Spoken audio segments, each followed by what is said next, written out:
महात्मा गौतम बुद्ध को बौद्ध धर्म का संस्थापक कहा जाता है। उन्होंने वर्षों बोध गया के बोधि वृक्ष के नीचे बैठकर तपस्या की और इसके बाद उन्हें दिव्य ज्ञान की प्राप्ति हुई। बुद्ध ने अपने विचारों और उपदेशों से पूरे संसार को शांति और अहिंसा का मार्ग दिखाया। इसलिए कहा जाता है कि बुद्ध के विचार आपका जीवन बदल सकता है।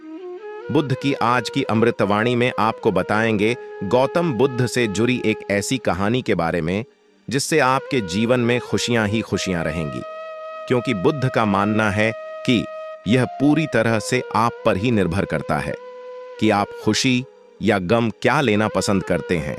तो आइए जानते हैं इस बात को।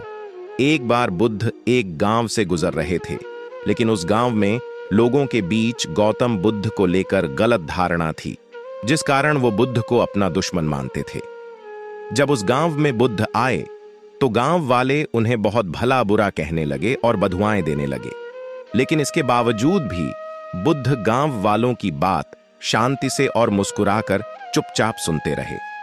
गांव वालों ने देखा कि उनकी बातों का बुद्ध पर कोई असर नहीं हो रहा है और वे विनम्रता से उनकी बातें सुन रहे हैं। गांव वाले जब बोलते बोलते थक गए तो आखिर में बुद्ध ने कहा कि यदि आप सभी की बातें समाप्त हो गई हो तो मैं अब प्रस्थान करूं। बुद्ध की बात सुनकर गांव वाले हैरान रहे, लेकिन उस भीड़ में एक व्यक्ति ने बुद्ध से कहा कि हमने तुम्हारी कोई प्रसन्नता नहीं की है, हम तुम्हें बधुआएं दे रहे हैं, क्या तुम्हें इससे कोई फर्क नहीं पड़ता? बुद्ध मुस्कुराते हुए बोले, जाओ, मैं आपकी गालियां या बद्दुओं को लेता ही नहीं। आपके द्वारा दी गई गालियों से भला मेरा क्या होगा? जब तक कि मैं आपकी गालियों को स्वीकार ही नहीं करता, इसका कोई परिणाम ही नहीं होगा। जानते हैं, कुछ दिन पहले एक व्यक्ति ने मुझे बहुत सारे धन उपहार में दिए, लेकिन मैंने उसे लेने से मना कर दिया। जब मैं लूंगा ही नहीं तो कोई मुझे कैसे दे पाएगा? बुद्ध ने पूछा, बताइए, अगर मैंने उपहार नहीं लिया तो उपहार देने वाले व्यक्ति ने क्या किया होगा? तभी भीड़ में से किसी ने कहा, व्यक्ति ने अपने उपहार को अपने पास रख लिया होगा।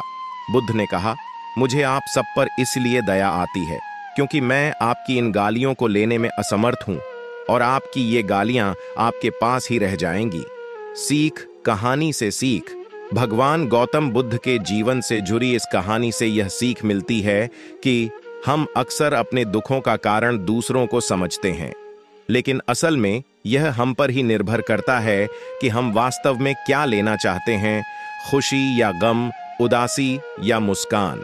यकीन मानिए, ये छोटी सी कहानी जीवन में एक बड़ा बदलाव ला सकती है।